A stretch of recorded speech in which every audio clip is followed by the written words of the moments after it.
کہ مرنے سے پہلے ہم سب کر لے اس پہ غور. کتابوں کا خدا اور ہے، بابوں کا خدا اور. کہنے کو تو تھی سب کا اسلام ہے، لیکن کتابوں کا جہاں اور ہے، بابوں کا جہاں اور.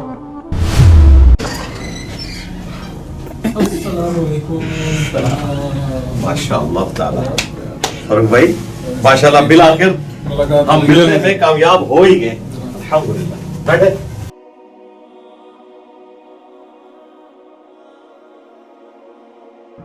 بسم اللہ الرحمن الرحیم. میرا نام ہے محمد فرحان قریشی اور آپ دیکھ رہے ہیں میرا یوٹیوب چینل جہلم اکیڈمی محمد فرحان قریشی. آج ہم آپ کو دکھانے جا رہے ہیں ایک نیو پوڈ کاسٹ کی ہائی لائٹس جو کہ ریکارڈ کی گئی ہیں 9 مارچ 2025 کو سنڈے کے دن. اور یہ پوڈ کاسٹ ریکارڈ کی ہے ہمارے بہت ہی پیارے فروخ وڑاج بھائی، جو کہ پاکستان کا ایک بہت بڑا نام اور پاکستان کے سینئر جرنلسٹ ہیں.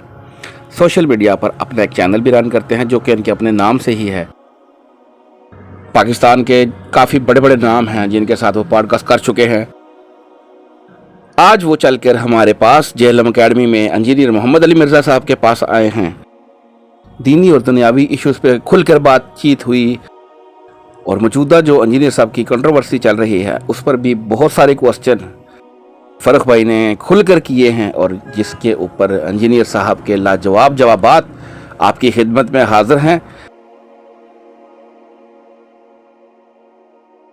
انشاءاللہ ہم آپ کو ابھی اس کی کچھ جھلکیاں دکھائیں گے، کچھ ہائی لائٹس دکھائیں گے. انشاءاللہ بہت جلد فرق بھائی کے چینل پہ یہ اپلوڈ ہو جائے گی، لنک اس کا ڈسکرپشن میں ڈال دیا جائے گا. تو آئیے اب پروگرام کی طرف چلتے ہیں. جزاک اللہ خیرہ.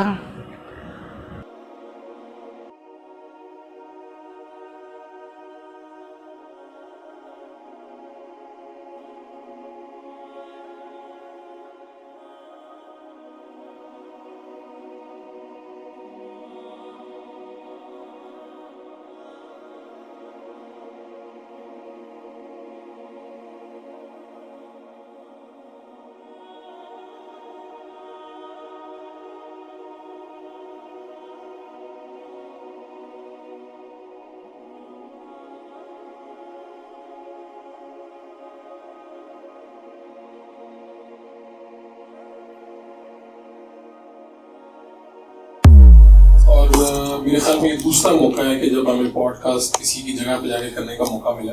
اس سے پہلے ہمیں وزیر اعظم ہاؤس میں جانے کا موقع ملا اور پھر اب دوسرا موقع یہاں پہ. اس کی وجوہات بھی خیر آگے چل کے پتہ چلیں گی یہاں پہ، کیونکہ جو مجھے ان کی سیکیورٹی دیکھ کے اور یہاں پر ماحول دیکھ کے اندازہ ہوا کہ معاملات واقعی کافی سنجیدہ ہیں. اور میری عرصہ سے انجینئر محمد علی مرزا صاحب سے مشافہ ملاقات کی خواہش تھی. فون پہ تو بات ہوتی رہی، لیکن آج ہماری ملاقات بھی ہے اور یہ پوڈ کاسٹ بھی ہے. ان کی زندگی کی کہانی انہی کی زبانی سنتے ہیں جناب. بہت شکریہ حضور. جزاک اللہ خیرہ. لا حول ولا قوة الا باللہ. اللہم صلی علی محمد وعلی آل محمد. وڑائی صاحب آپ کو خوش آمدید ہے ہماری جہلم اکیڈمی میں. اور میری بھی خواہش تھی، فون پہ تو وقتاً فوقتاً بات ہوتی رہتی تھی، اور میری خواہش تھی کہ جیسے ہی پوڈ کاسٹ کا سلسلہ شروع ہو تو سب سے پہلے ہم آپ کو ریکویسٹ کریں کہ آپ آ جائیں اور اپنے دل کی باتیں پوچھیں.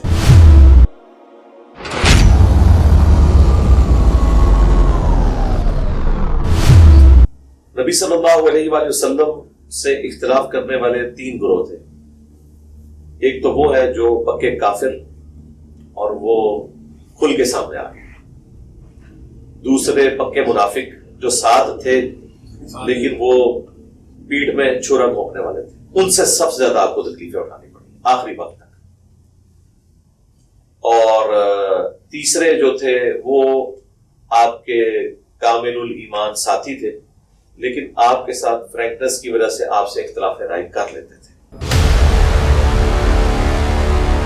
نماز نہ پڑھنے والا اللہ کے نزدیک کافر ہے. پاکستان کے شناختی کارڈ میں مسلمان ہے. یہ تو آگے جا کے پتا چلے گا. لوگ کہتے ہیں غیر مسلموں کا کیا قصور ہے. میں کہتا ہوں مسلمانوں کا کیا قصور ہے کہ وہ دریا کے کنارے پہ ایسے رہ گئے کہ گھر میں قرآن تھا، پوری زندگی نماز نہیں پڑھی، قرآن ترجمے سے نہیں پڑھا. غیر مسلم بھی چوری کر رہا تھا، وہ بھی چوری کر رہا تھا. غیر مسلم بھی بت کے آگے جھک رہا تھا، یہ بھی قبر کے آگے جھک رہا تھا. تو افسوس تو مسلمان پہ ہے کہ وہ دریا کے کنارے پہ ایسا رہ گیا.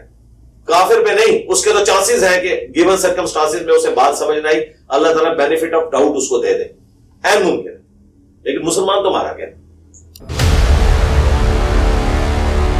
بھائی آپس کی لڑائی لڑو، اور اب لڑ رہے ہیں. جب میں نے 12 پوائنٹ ہائی لائٹ کیے ہیں تو اب تازہ ولاگ جو انہوں نے کل اپلوڈ کیا اس میں وہ کہہ رہے ہیں پی ٹی اے والے جواب دیں، میں نے نہیں جواب دینا. یعنی باندری دے پیر جو سڑدے نے اپنے بچے تلے دے دی ہے، انہیں پوری جماعت تلے دیتی ہے. وہ کہہ رہے پی ٹی اے جواب دیں، میں نہیں جواب دینا کہ حلال ایکسٹینشن کیا ہوتی ہے، حرام ایکسٹینشن کیا ہوتی ہے، حلال آرمی چیف کون سا ہوتا ہے، حرام آرمی چیف کون سا ہوتا ہے، قوم کا باپ. ٹھیک ہے جی. حلال بگوڑا کون سا ہوتا ہے، حرام بگوڑا کون سا ہوتا ہے. اس طرح کی میں نے 12 مثالیں دی ہیں اور ان کو پتا ہے جواب کوئی نہیں ہے. جواب یہی ہے کہ ٹھیک کہہ رہے ہیں انجینئر، حلال 5th جنریشن وار کون سی ہوتی ہے اور حرام والی کون سی ہوتی ہے. تو بابوں کو اگر بے عزت کروایا نا تو انہوں نے کروایا ہے، ہم نے نہیں کیا. میں ہمیشہ کہتا ہوں کہ ان بزرگوں کی طرف اگر کوئی غلط بات منسوب ہے، ہم 1,00,000 ٹن حسن ظن اپنے سر پہ رکھتے ہیں کہ انہوں نے نہیں کہا ہوگا، لیکن تم جان بوجھ کے مرواتے ہو کہ انہوں نے کیا صحیح کیا. ہمارے یہاں جیلم کے پاس ہے کھڑی شریف، سیف الملوک پوری دنیا میں کلام پڑھا جاتا ہے، آپ نکال کے دیکھیں. اس میں انہوں نے عبد القادر جیلانی کی شان میں ایک پوری ربائی لکھی ہے جس میں کہتے ہیں کہ جب نبیوں کے اوپر مشکل وقت آیا نا تو عبد القادر جیلانی کی روح ان کی بھی مدد کرتی تھی پیدائش سے پہلے. کہ ممتاز قادری کے مزار کے اوپر عرس نہیں لگنا چاہیے. پاکستان کی سپریم کورٹ نے اس کو ڈکلیئر کیا کہ وہ قاتل ہے، تو اس پہ عرس کیوں لگ رہا ہے؟ مجرم تھا نا، اس نے جرم کیا نا. عرس نہیں لگنا چاہیے. قبر اس کا حق ہے، وہ ملے، مزار بھی اس کا ختم کرے. کیوں ہیرو بنا رہے ہیں اس کو؟ اگر کسی کے نزدیک وہ ہیرو ہے، وہ اسٹیٹ کا تو مجرم ہے نا. جب یہ اسلامک ریپبلک آف پاکستان ہے اور خود ممتاز قادری کا پیر باپا جانی الیاس قادری مان رہا ہے کہ اس نے غلط کام کیا. اسی طریقے سے بریلوی، دیوبندی، اہل حدیث، سارے فرقوں کے لوگ، کوئی ٹین ایجر بچہ نہیں جس کے موبائل میں میرا کوئی نہ کوئی کلپ نہ ہو. مجھے کیا ضرورت تھی؟ اور یہ میں کوئی فخریہ نہیں بتا رہا، میں ان کو سٹیٹس بتا رہا ہوں کہ میں ان کو کہتا یار مذہبی لوگوں کی لیگیسی اور ہوتی ہے. خلیفہ منصور ہم بتائیں تو لوگ جانتے ہیں، امام حنیفہ کو ہر بندہ جانتا ہے، حالانکہ وہ زہر پی کے شہید ہوئے ہیں اس کی جیل میں. منصور 3 بڑے اعظموں کا بادشاہ، دنیا میں اتنا بڑا بادشاہ اس وقت کوئی نہیں تھا، بنو عباس کا. اس کو امام حنیفہ کی وجہ سے یاد کیا جاتا ہے کیونکہ مذہبی لیگیسی میں اور پولیٹیکل لیگیسی میں فرق ہوتا ہے. کیا تھا یار اگر شہباز شریف کی تقریر اتنی پیاری تھی اپوزیشن میں ہوتے ہوئے، خان صاحب چارٹر آف ڈیموکریسی اور چارٹر آف اکانومی لکھ لیتے ہیں، اس میں تو ہم کٹھے ہوں. خان صاحب پتہ نہیں اسمانوں پہ تھے، وہ سمجھتے تھے میں مہاتما ہوں، میں لائف ٹائم وزیر اعظم. انہیں نہیں پتا کہ بھائی شہباز شریف تو عمران خان پلس ہے اوبیڈینس میں دیکھا رہے. تو وہ کہتے ہیں میرے علاوہ کوئی چوائس نہیں ہے، اور مصیبت کھڑی ہوگی بعد میں. اس ٹائم شہباز شریف صاحب کی بات مان لیتے خان صاحب تو پھر ہم دوبارہ سے معاملات کو چلا سکتے تھے. اور اب میں شہباز شریف صاحب سے کہوں گا آج آپ پرائم منسٹر ہیں،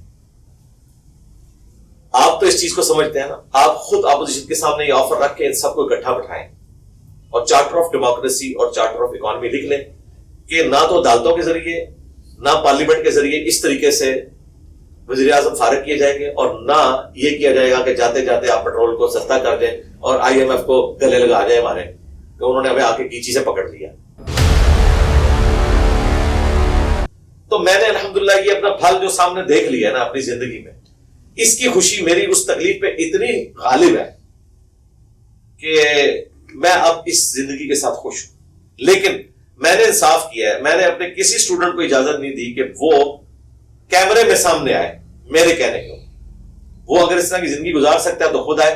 میں کہتا ہوں آپ نے سامنے نہیں آنا، یہ مشکل زندگی ہے. آپ نے اگر دعوت کا کام کرنا ہے، احادیث شیئر کروائیں، آیات شیئر کروائیں، میری ویڈیو شیئر کروائیں، فیس میرا رکھیں تاکہ اگر کسی کو غصہ آئے نا اپنے خلاف بات سننے پر تو میرے پہ آئے. میں تو ایک سیکیور زندگی میں بیٹھا ہوں، ٹھیک ہے، میرے تک پہنچنا تو اتنا آسان کام نہیں ہے. لیکن اگر کوئی اسٹوڈنٹ اس طرح کی ویڈیو بنائے گا تو پھر اس کی لائف ورنیبل ہو جائے گی. میں پولیٹیکل لیڈرز کی طرح نہیں ہوں کہ لوگوں کے بچے مرواؤں اور اپنے بچوں کو باہر بھیج دوں. میں نے لوگوں کے بچے بھی نہیں مروانے، اپنے بچوں کو بھی اس کام میں نہیں ڈالا. تو میں نے اپنی وائف کو شادی والی رات کہا تھا کہ تم میری دوسری بیوی ہو، میری پہلی بیوی میری جاب ہے، اور وہ میں نے واقعی پیشن سے کی ہے. یعنی صبح نکلتے تھے، تاریخ بدل کے گھر واپس آتے تھے. اور اٹامی انرجی کے اداروں کی کامیابی کا راز یہ ہے کہ جتنے لوگ لگے ہوئے نا پیشن کے ساتھ لگے ہوئے. تو میں نے اس کہا تھا تم میری دوسری بیوی ہو، حالانکہ اس مجھے 3 سال ہوئے تھے جاب کرتے ہوئے, اس کے بعد تو اس سے زیادہ ذمہ داریاں آئیں. تو اس کے بعد جب میں نے ریٹائرمنٹ لی تو میں نے اپنی بیوی کو پہلی بیوی کی جگہ پہ نہیں رکھا, میں نے اپنے دعوت کے کام کو پہلی بیوی کی جگہ پہ لے آیا, پھر میں نے اس میں پیشن سے کام کیا. بہت بہت شکریہ جناب, اچھا لگا, امید ہے کہ لوگوں کو بھی پسند آئے گا. جی جی انشاءاللہ تعالی, جزاک اللہ خیر. آتے جاتے رہیے گا جب کبھی موقع ملے انشاءاللہ تعالی. ٹھیک ہے جی, السلام علیکم.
اور فرقوں کی دکانیں بند. The damage has been done.